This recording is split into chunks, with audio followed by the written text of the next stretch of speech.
আজকে মাগরিব থেকে ইসলামের একটা গুরুত্বপূর্ণ ইবাদত রয়েছে, সেটাকে বলা হয় ইতিকাফের আমল। ইতিকাফ আমার রাসূল বিশ্বনবী রাহমাতুল্লিল আলামিন মদিনাতে 10 বছর ছিলেন, প্রতি বছরে ইতিকাফ করেছেন। এই জন্যে ইতিকাফের আমল আজকের রাত থেকে শুরু হবে।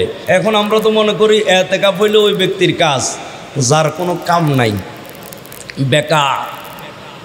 সুতরাং ইতিকাফে এমন এক লোককে বসানো হয় যেই লোক চলতে হুইল চেয়ার লাগে।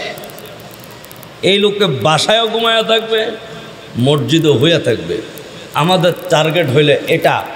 ইতিকাফের অনেকগুলো কারণ, এর মধ্যে অন্যতম কারণ হলো লাইলাতুল কদর তালাশ করা। জোরে কোন সুবহানাল্লাহ। যারা ইতিকাফে বসবে তারা যে লাইলাতুল কদর পাবে এতে কোনো সন্দেহ? একটু জোরে বললেন, এতে কোনো সন্দেহ?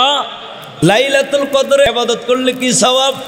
83 বছর 4 মাস একাধারে ইবাদত করলে যেই সওয়াব সেই সওয়াব। কয় বছর বলছি বলেন না? একাধারে 83 বছর 4 মাস সারা দিন রোজা রাখে, একাধারে 83 বছর 4 মাস সারা রাত্র ইবাদত করে, একাধারে 83 বছর 4 মাস আল্লাহর রাস্তায় জিহাদ করে, একাধারে 83 বছর 4 মাস আল্লাহর রাস্তায় দান সদকা করে, একাধারে 83 বছর 4 মাস সৎ কাজের আদেশ অসৎ কাজের নিষেধ করলে যেই পরিমাণ সওয়াব হবে, লাইলাতুল কদরে ইবাদত করলে সেই পরিমাণ সওয়াব হবে। তাহলে এই লাইলাতুল কদর 100-তে 100 কারা পাবে? ইতিকাফে বসবে যারা, তারা। বলেন, ইতিকাফে বসবে যারা, তারা। শুধু তাই নয়, আল্লাহর নবী বিশ্ব নবী রাহমাতুল লিল আলামিন বলেছেন, কেউ যদি একদিন ইতিকাফ করে তার থেকে জাহান্নামকে 3 খন্দক দূরে সরাইয়া দেওয়া হয়। সাহাবীরা রে, 3 খন্দকের মধ্যে 1 খন্দক কতটুকু তোমরা জানো কি? ইয়া রাসূলুল্লাহ, কতটুকু? নবীজি বলেন, এই জমিন থেকে আসমান পর্যন্ত যত গ্যাপ 1 খন্দকের পরিমাণ হবে ততটুকু। 1 খন্দক হইলে এতটুকু, 2 খন্দক তার চাইতে ডাবল, 3 খন্দক তার চাইতে 3 গুণ বেশি।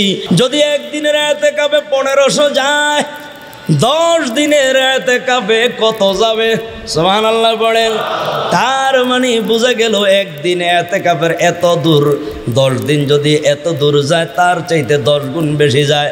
ইতিকাফকারী থেকে জাহান্নাম এত দূরে যদি চলে যায়, এই জাহান্নামের তাকে কষ্ট দিতে পারবে? একটু জোরে বলেন না ভাইরা আমার। এই জন্যে ইতিকাফের ফজিলত বুঝে বুঝে আমাকে আপনাকে ইতিকাফ করতে হবে।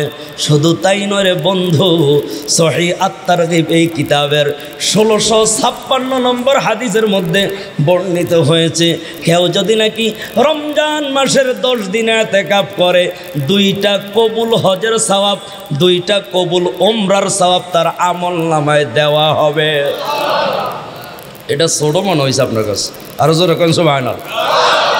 2টা কবুল হজের সওয়াব, 2টা কবুল উমরা করার সওয়াব 10 দিন ইতিকাফ করলে দেওয়া হবে। বর্তমানে হজ করলে কত লাগে? 7 লাখ। 2 বার করলে 14 লাখ। আপনি যে 17 লাখ খরচ করে 2 বার হজ 2 বার উমরা করবেন, এই কবুলের কোনো গ্যারান্টি নাই। কিন্তু ইতিকাফ যারা রমজানের শেষ দশকে করবে, সে 2 বার হজ 2 বার কবুল উমরা করার সওয়াব দেওয়া হবে। সুবহানাল্লাহ।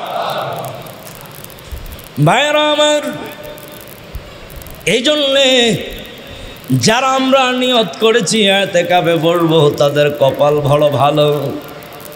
যারা ইতিকাফে বসতে পারবো না, সময়ের স্বল্পতার কারণে, চাকরি বাকরির কারণে, কর্মব্যস্ততার কারণে, অন্যান্য সমস্যার কারণে, মানবিক সমস্যার কারণে যারা ইতিকাফে বসতে পারবেন না, তারাও নিয়ত করেন, আল্লাহ রে, এই বছর পারি নাই, নিয়ত আছে আগামী বছর বসবো ইনশাআল্লাহ।